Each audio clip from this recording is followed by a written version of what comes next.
thank you, Donna, very much for accepting to do this little interview. So this is all in the event of Breast Cancer Awareness Month that we are doing this initiative. First, could you maybe introduce yourself? Hi, so I'm Donna.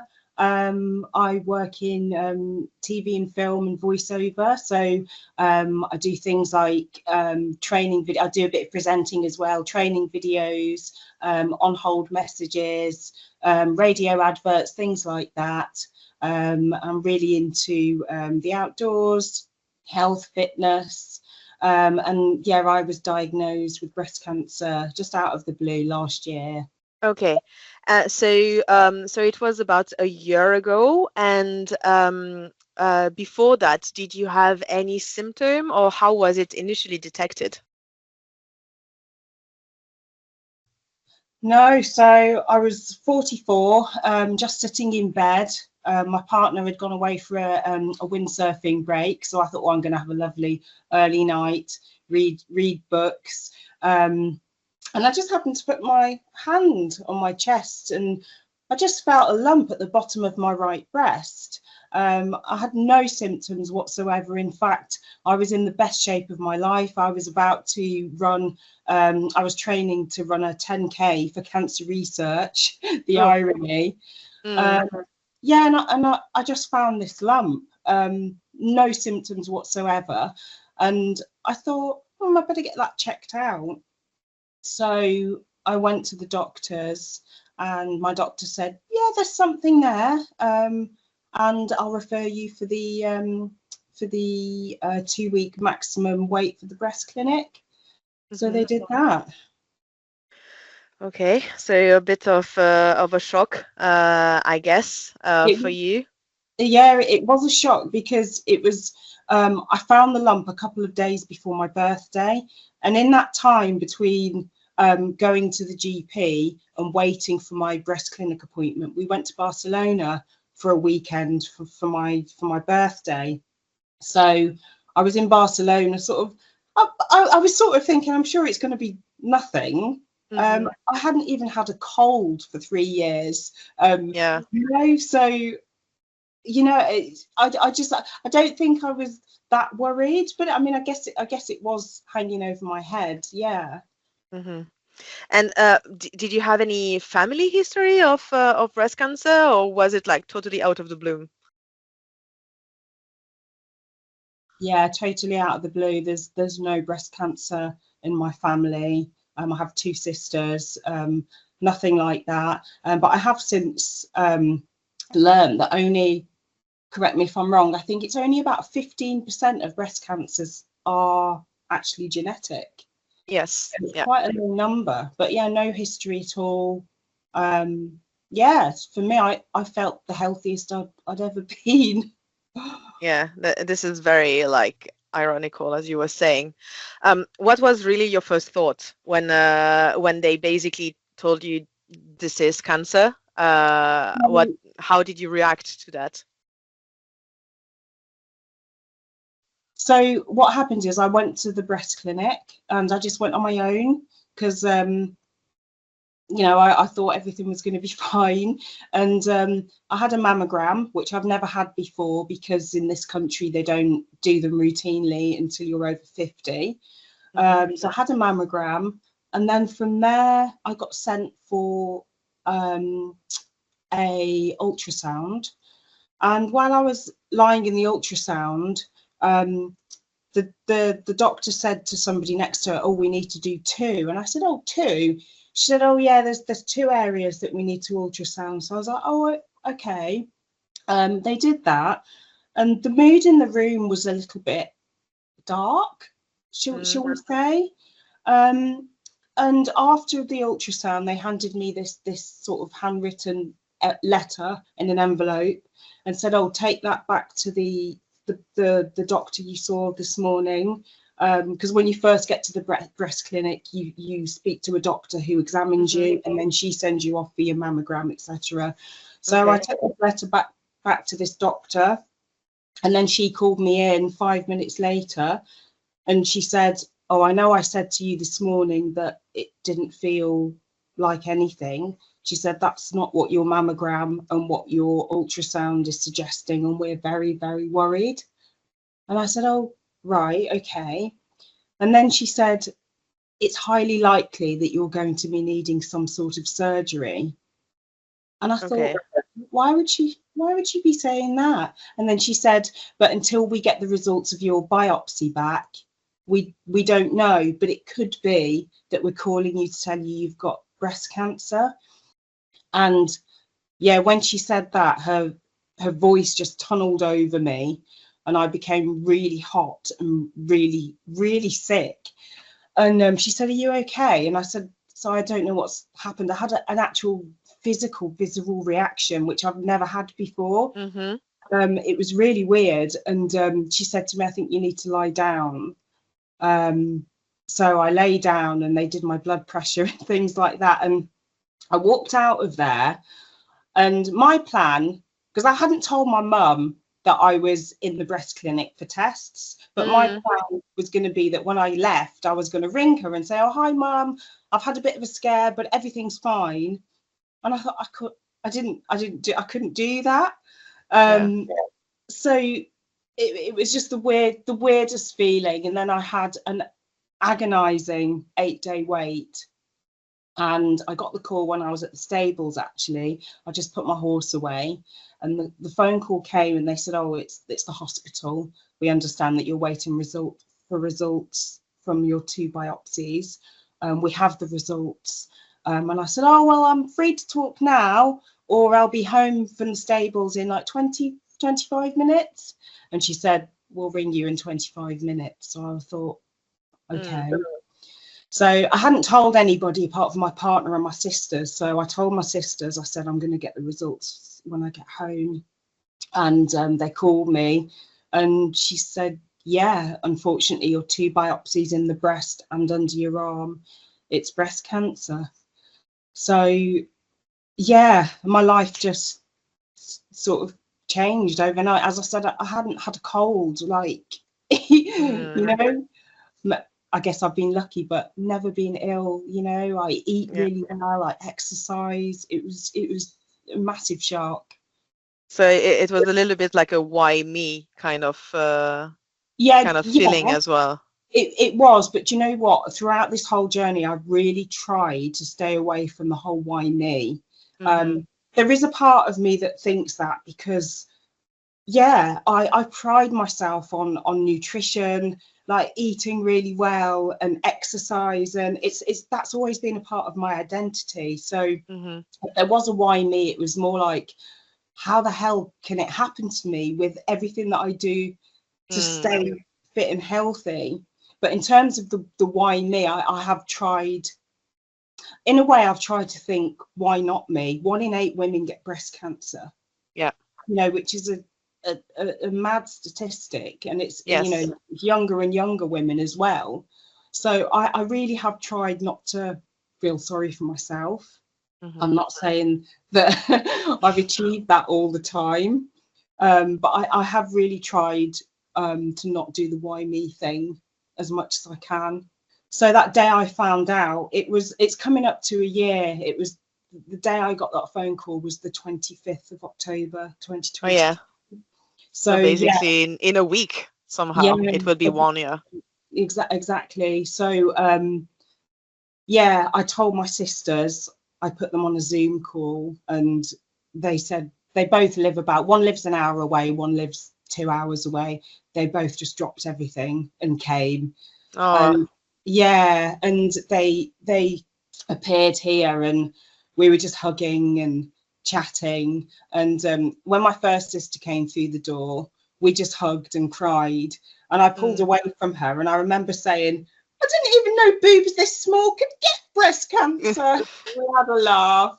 And then my other sister came through the door, and we hugged and cried, and I pulled away from her. And I said, what was the point in all that kale and broccoli? Tried to keep it light throughout.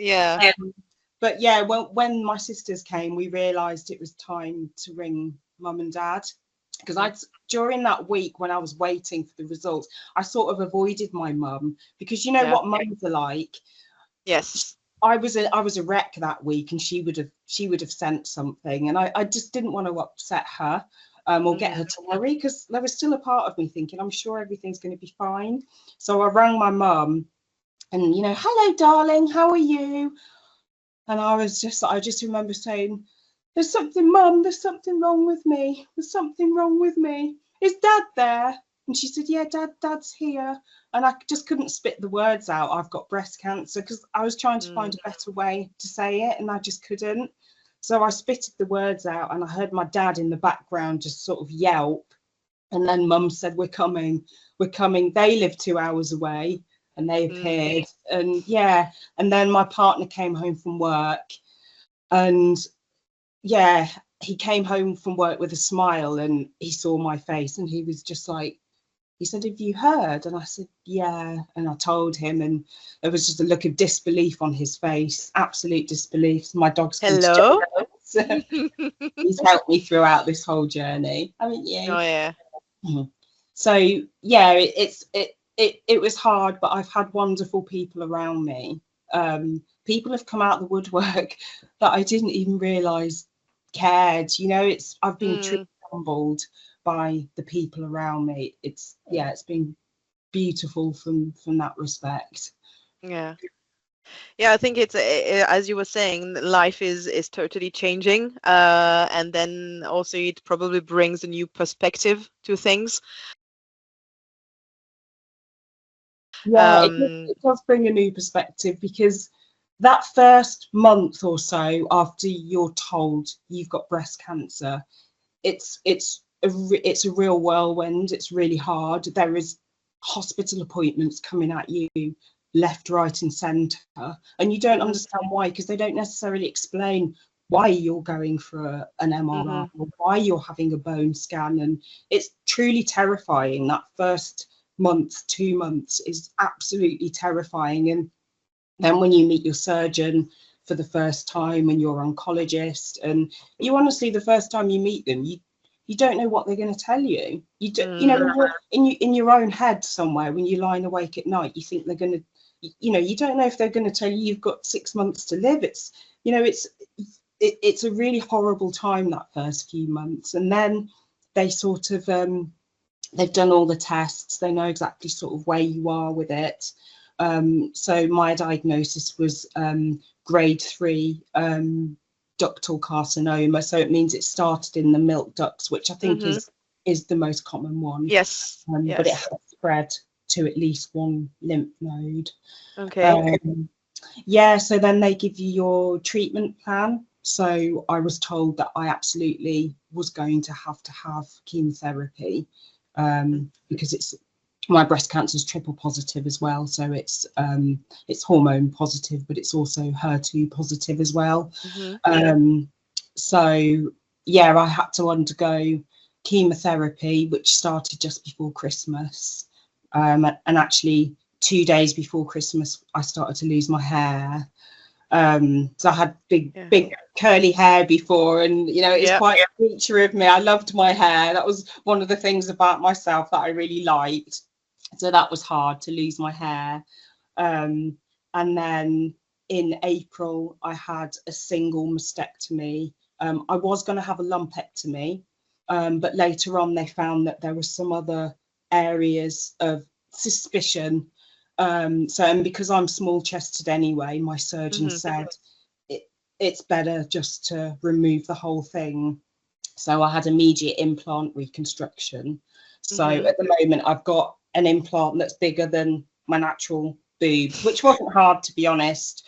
My surgeon did size up. So at some point I'm going to have to go and have surgery on this side to make it even. So I had the mastectomy, and that left me with something called cording. So I had this like tight cord running down my right arm. So I've had to have physiotherapy for that. And it's still really tight. And then I had radiotherapy as well, 15 sessions back to back, that ended at the end of August. So yeah, it's been a bit of a rough journey. And then 10 days ago I started the last part, which is up to 10 years of hormone therapy. So because my breast cancer is hormone positive, they need to suppress all my estrogen. So that comes with its own side effects as well, having no estrogen in your body. But we're just at the beginning stages of that. I'm 10 days into those tablets now. So yeah. Okay. Yeah, it looks like a rough 1 year that you just had with a lot of things, probably also your life fully upside down. Yeah, exactly, because your life's sort of taken away. You get all these letters through the post, and every time you open a letter, it's I've never had anxiety in my life, but now I understand what it means to have anxiety. You honestly do have to go with the flow, because you're in the hands of fate and the medical profession, and it's really hard, really hard. It's not just a physical disease, it's so much a mental disease as well. It's what it does, emotionally. Unless you've been through it, you don't really appreciate that. Yeah. So now the big question, how are you today?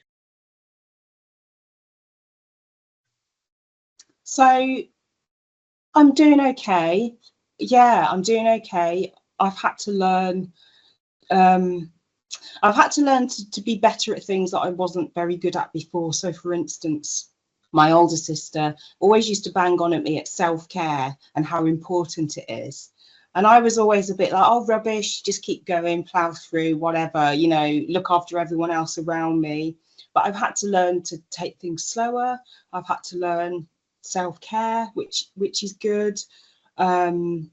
Meditation, things like that, to quiet the mind a little bit, because there are times when your mind can really run away with you. So with those methods in place, I'm doing okay, and I feel grateful to be here, grateful for the NHS, which was wonderful throughout. I'm still under their care, and will be for many years, but I'm doing okay, considering. And I found it really helpful to talk to other women. I found that women are so generous. Women that have been through this are so generous.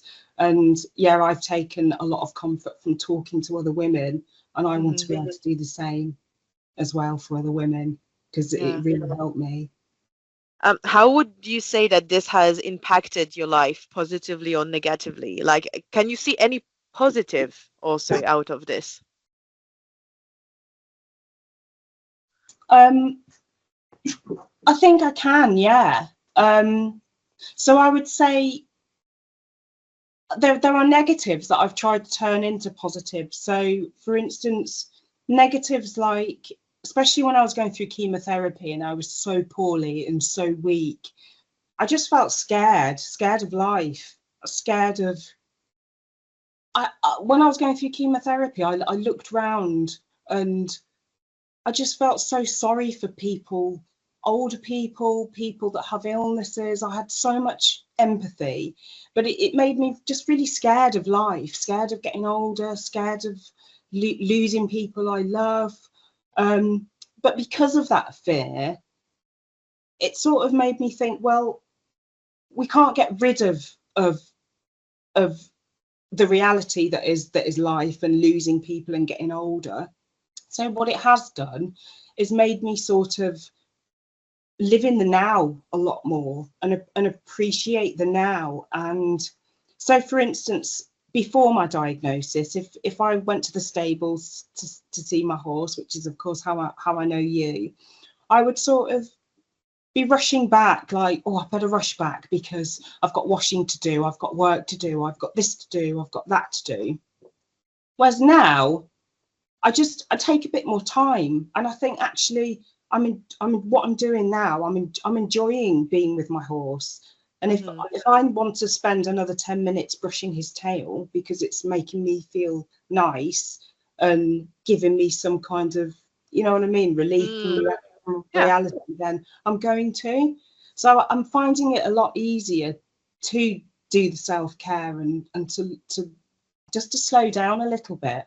And the other Mm-hmm. thing as well, I think I'm a bit, I know I just said that part of me feels scared of everything, but there's another part of me that is fearless. Mm-hmm. So for instance, in my job, I have to do auditions sometimes, and auditions are quite big things, and you know, it's quite nerve-wracking. And I just feel like now, because I'm just sort of going back to work now, I just feel like nothing's as scary as sitting outside an oncologist's office waiting to be told how bad the cancer is. Mm-hmm. Nothing is that scary. So I just feel a bit fearless at the moment. And another thing, because my beloved horse died while I was going through chemotherapy, and I've got a new boy now, but with my mare, I would always make excuses to not go out and compete, not go out and do things. And I think a lot of it was imposter syndrome or fear. Whereas with Mm-hmm. my new boy, I just find that I'm booking onto all sorts of things because I think I don't care if I go and do a competition and I come last. Who cares? You Yeah. know, it's just nice to do it. Just go and do it. Mm-hmm. So in some ways, it's made me, yeah, a more fearless person that's living more in the moment, and that's great. When you were through the treatment, or even now, did you have like programs or other services that were offered to you, maybe by your health insurance or things like this, to just support you mentally, psychologically, or just like be part of group talks or things like this? Yeah, so there are a lot of resources out there, and I have felt supported throughout. So I was introduced to Maggie centres, so they're across the UK, and they're centres that you can go in, get support.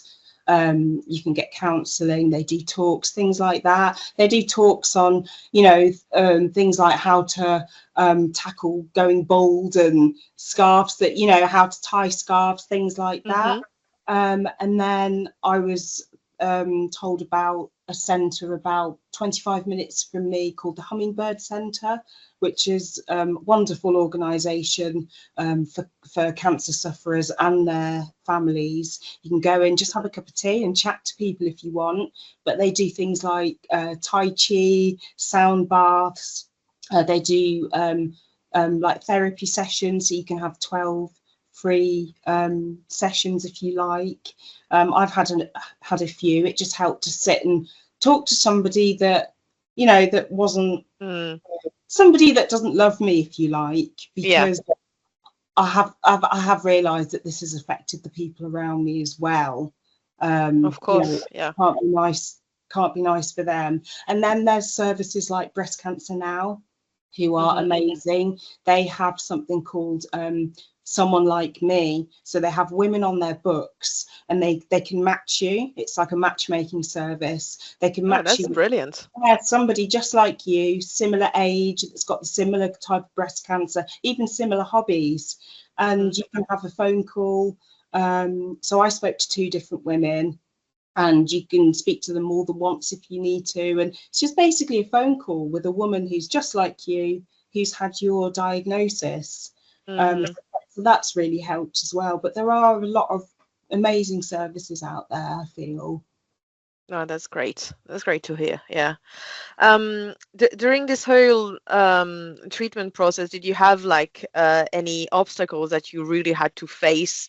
Maybe like a lack of, let's say, empathy from medical staff, or lack of knowledge, or things like this that you really felt you had to overcome through the whole thing? I don't think so. I think my whole experience has been brilliant. The one thing I have noticed is that there's a real um, there's a lot of mixed opinions on. So I'm on forums online, and you know, women want to know, you know, if it's safe to take a certain sort of herbal remedy or whether it's safe to do this or that. And there's a lot of opposing opinions, even from oncologists. Mm-hmm. So that's quite hard navigating, because obviously when you've been through something like this, you're like, what? I want to do everything I can to help myself physically to get through this. So when you start researching, yeah, there is a lot of conflicting advice, and about what is safe to take, what isn't safe to take, and that can be a little bit confusing. But I think generally the resources are very good, and my experiences has been very good. And all the obstacles have been mainly just from just being poorly and having to navigate life, as somebody, as a completely different person. That is, I wasn't, when I was going through chemo, I was just so ill, so ill. I had chemo every 3 weeks, and I think it was for like 4.5 months, nearly 5 months. And on day 4 or 5, after the chemo, I had like 4 days where I couldn't even walk downstairs. I was so poorly, and I remember being in our bedroom upstairs, and the highlight of my day would be moving from that bedroom to the spare bedroom. That was all I could manage. My parents would call me, and I couldn't even speak. I've never known anything like it. I didn't even have the energy to speak. It was for you with your job, that would have been terrifying. Yeah, absolutely terrifying, because I've always been somebody that's quite sporty, weightlifting, deal with horses, and it's so super active, and super active, independent. So it was very hard. I had to learn to rely on the people around me, and that wasn't a bad thing, because I've had great people around me. My partner, my parents, my sisters, my best friend. But I've had to learn to just let go and let people help you, because if I had somebody in my life who needed that help, I would want to help them. So I've had to accept that people have wanted to help me, so I've let them. And to be honest, I didn't have a choice. I was so poorly. Yeah. What would you advise to women that would be newly diagnosed, or even men? Because in the sessions that we did, we saw that this can affect women and men, not equally, because there is obviously a 99% chance that it happens to women rather than to men, but it's still happening. So what would be your advice if someone like just heard they have breast cancer? I think you have to breathe, because you hear the word cancer and you go into meltdown. You have to breathe, but you have to wait to find out what sort of breast cancer it is. You have to understand that those first 2 months are a massive whirlwind of letters, appointments, information coming at you like this. You're tempted to Google all the time to try and understand things. Just know that first month or 2, things do get better. They do. Once you're in your treatment plan, things do, and you know where you are, things do get better. But also to rely on the people around you. Like it's your hour of need, really. We all have an hour of need to just reach out to the people around you, because you're going to need them. And be kind to yourself as well. Don't hold yourself to the same standards, because you are a different version of you right now. So you have to treat yourself like you are this new person that needs kindness. Do you know what I mean? Yeah. Your standards of what you expect from yourself, especially as women. And guys, I know this happens to guys as well. Try and push those standards out the door. You are allowed to be a different version of yourself now, and it's really important. It's a storm, and you do go into survival mode. Even my mum, who's the most sort of homely, loving, emotional person, when I told her, and they dropped everything and they arrived here 2 or 3 hours later, she just sat next to me and just said, "We're going to get through this." I saw a strength in my mum that I wasn't expecting. There's something happens, and you find strength that you didn't know you had. And that's nice as well, to learn about your personality and realize, oh, I'm stronger than I thought I was. So that is a very, I would say, positive outcome from it as well. Yeah. So thank you so much, Donna, for all of it. Thank you for answering all of those questions. I'm sure this will be really helpful for any woman, and they will all really appreciate the time you've given us. No worries at all, and just check your boobs. Timing is everything. Yeah. So thank you very much again. And please feel free to reach out to us anytime as well if you want again to share anything. Good luck with all of it. Thank you. Thanks very much. And if anyone wants to reach out to me as well, I'd be more than happy. I'm on all the social media channels, so yeah. I will pass on the information. Yeah.